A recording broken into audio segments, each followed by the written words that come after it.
Halo semuanya, kali ini kita akan mengenal lebih lanjut salah satu dosen BINUS, namanya Bapak Andreas Raharto Condrobimo.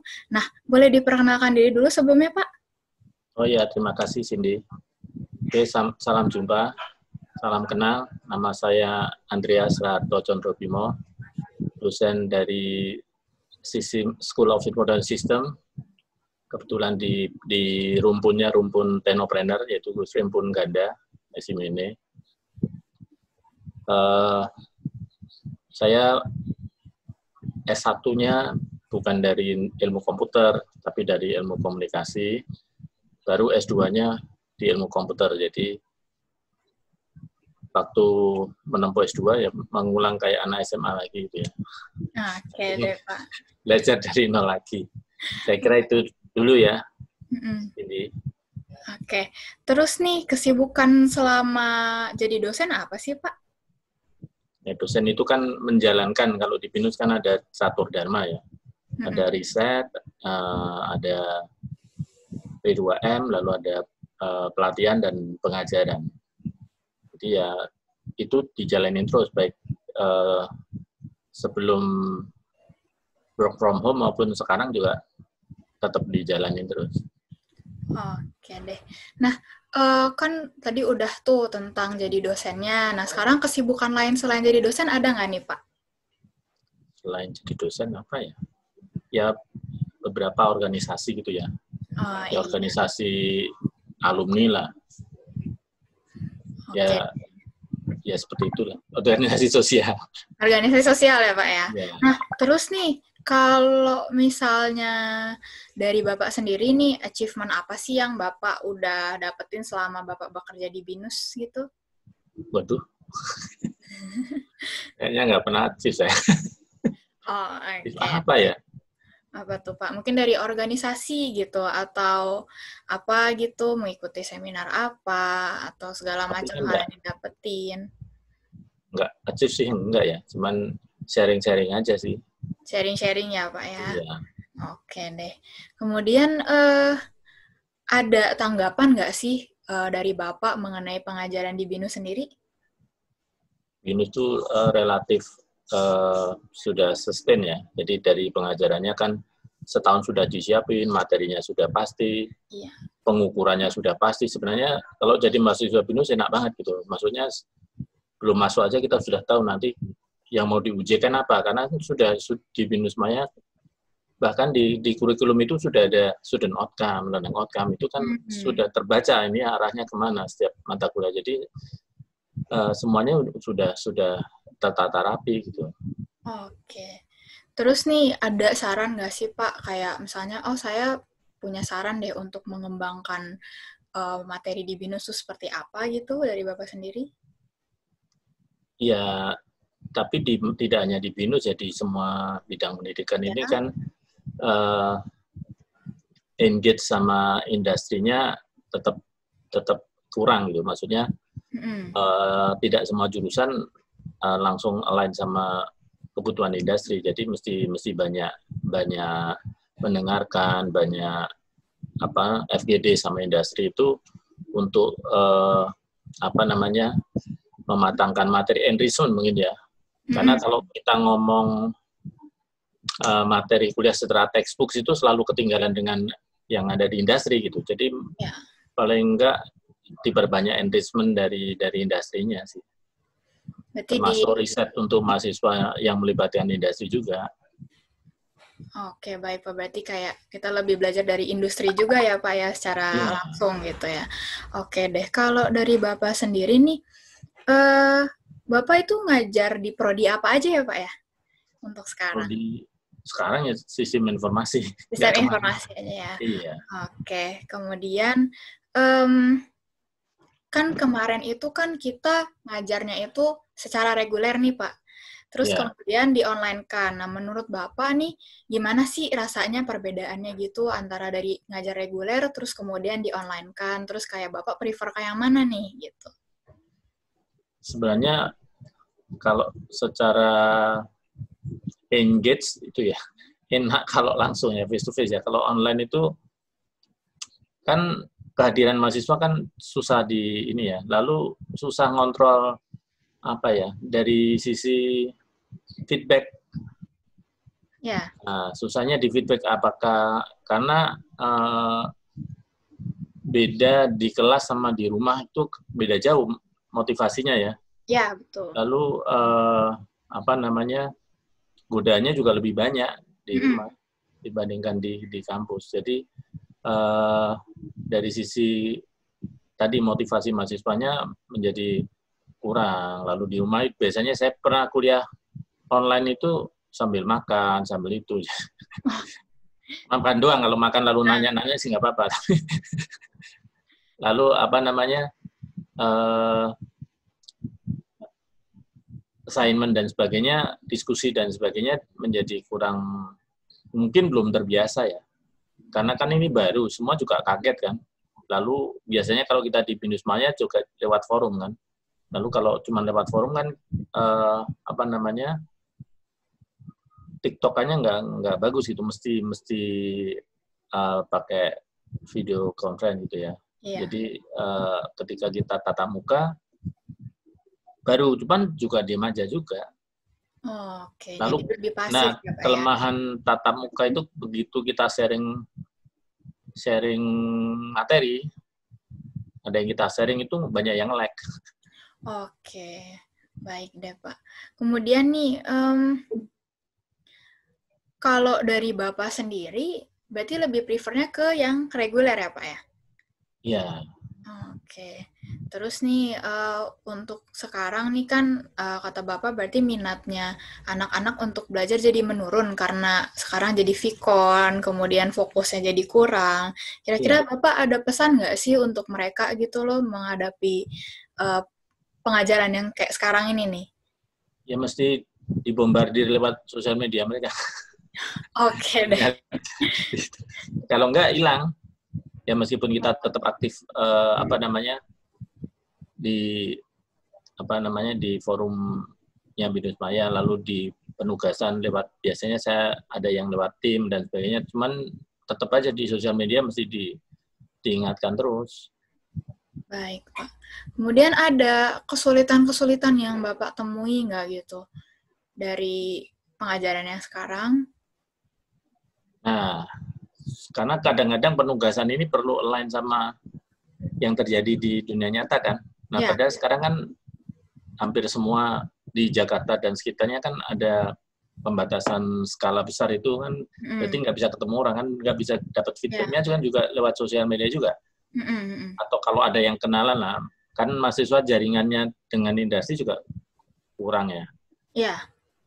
Jadi apa namanya masukan-masukan misalnya yang dibutuhkan untuk mata kuliah itu kan ada masukan untuk industri itu juga menjadi apa namanya nggak keakuratannya jadi kurang. Meskipun ujian juga harus pakai video misalnya, itu kan juga dari sisi apa namanya akurasi terhadap industrinya jadi kurang karena pertama mereka tidak kenal, lalu jaringan di sosial medianya juga kebanyakan teman sendiri. Maksudnya mungkin antar kampus pun mesti lebih ditingkatkan lagi ya mahasiswa kita ya, kenal dengan kampus lain sehingga ada komunikasi yang untuk disinformasi aja, informasi yang dari kampus lain aja, yang lain di Malang, di Bandung, mungkin juga mesti mulai di ini ya, supaya apa namanya wawasannya menjadi lebih bagus gitu. Oke deh Pak. Kemudian nih tadi kan udah ada pesan untuk kuliah sekarang nih. Kalau dari Bapak sendiri nih pesan dan untuk anak-anak tuh dalam belajar secara umum dan untuk melaksanakan apa ya hal-hal dalam hidup dia deh untuk masa depan mereka tuh gimana sih Pak? Gitu. Nah itu justru anak-anak sekarang kayaknya nggak ada yang peduli sama masa depan. Waduh, jadi gimana tuh sarannya Bapak tuh? Fokusnya, nah mestinya dari bimbingan karir sendiri sudah mulai masuk justru ketika di awal-awal itu sih. Cuman kan ini susah-susah gampang karena kan nggak ketemu anaknya. Jadi kalau mereka sering direcokin kan juga mereka lari malah. Jadi mesti apa ya? ya tadi membuat grup interest masing-masing sih. Mestinya peran ya UKM di BINUS mestinya juga masuk juga sekarang. Maksudnya untuk grup interest itu kan dia akan memotivasi juga. Karena terus terang kalau di kelas saja hanya satu komti kayaknya kurang, mesti dibagi grup interest gitu supaya saling memotivasi, karena nggak bisa sendiri-sendiri di kelas gede gitu kan, nggak bisa. Kemudian nih, ada harapan nggak sih dari Bapak sendiri untuk anak-anak dan BINUS juga gitu? Ya banyak. Ke depannya. Ya maksudnya gini, kan saya nggak tahu apakah anak-anak BINUS itu masih ada yang kos. Kalau kamu kan masih kos itu. Maksudnya tidak pulang. Nah kan mestinya dari beberapa yang masih di Jakarta atau mereka yang tinggal itu kan mestinya masih tetap saling berkomunikasi antar grup kecil supaya nggak hilang gitu. Okay. Nah lalu apakah mereka juga mengalami kesulitan jaringan komunikasi? Kan kadang-kadang banyak yang nggak bisa join gitu kan karena jaringannya nggak bagus dan sebagainya. Ini kan mestinya dari sisi infrastruktur mestinya lebih kan nggak bisa dari kampus, mestinya dari teman-temannya ya. Jadi supaya apa yang bisa dibantu, apakah harus pakai handphone pun kan sebenarnya bisa juga gitu. Itu aja sih. Kalau yang untuk asisten itu juga kan mesti apakah asisten ini juga kurang pulsa atau itu kan mesti ditanya juga, maksudnya supaya tetap komunikasinya tetap lancar gitu. Jadi kadang-kadang saya lihat, ini kenapa yang join cuma segini? Ini karena kuotanya nggak ada ini, lah kan repot. Anak-anak itu kan jadi repot. Dan kita nggak tahu di rumah masing-masing seperti apa, tapi juga anaknya juga nggak, di chat juga nggak balas dan diem gitu. Jadi agak bingung juga, maksudnya mestinya kan itu peran teman-temannya ya. Kalau dosen itu nggak terlalu langsung ke mahasiswa itu kayaknya nggak, jadi kayak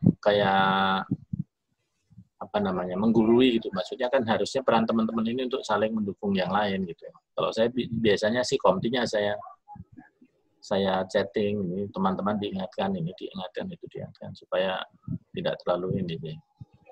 Berarti saran Bapak tuh untuk saling mengingatkan sama teman-teman, kemudian Bapak lebih fokus ke komtinya untuk bertanggung jawab gitu ya sama anak-anak yang lainnya gitu ya. Iya. Dalam masalah mata kuliah gitu ya, dalam perkuliahan gitu ya. Ya, karena kalau di forum yang gede itu mereka nggak ngomong. Oke deh Pak, baik. Biasanya yang mewakili itu komtinya. Kalau saya chat pribadi juga nggak bales. Nanti komtinya tiba-tiba bilang saya, oh ini bilang begini kan. Artinya kan ada sungkan kalau sama dosen. Nah, mending ya memang komti itu sekarang sangat berfungsi untuk menguatkan motivasinya teman-teman. Meskipun kita juga sering posting di grup ya. Tapi kan akan lebih baik kalau mereka juga bersama-sama saling memotivasi gitu. Oke deh Pak. Ini pertanyaan terakhir nih Pak. Kalau untuk Bapak, Bapak itu pengen kasih pesan apa? Semoga BINUS semakin maju, atau semoga anak-anak semakin rajin, semoga BINUS ke depannya bagaimana, itu gimana Pak? Oh iya, pasti kalau BINUS itu, kalau dilihat dari anak-anak yang sekarang kan juga tantangannya gede ya. Jadi dari kalau misalnya dari masuk itu sudah ada membuat PKM GT ya. Ya. Nah, ketika dia sampai nanti dia skripsi kan kebanyakan sudah riset skripsinya. Ya. Kalau dulu kan modelnya masih perancangan. Artinya apa? Artinya kan tantangannya semakin gede anak.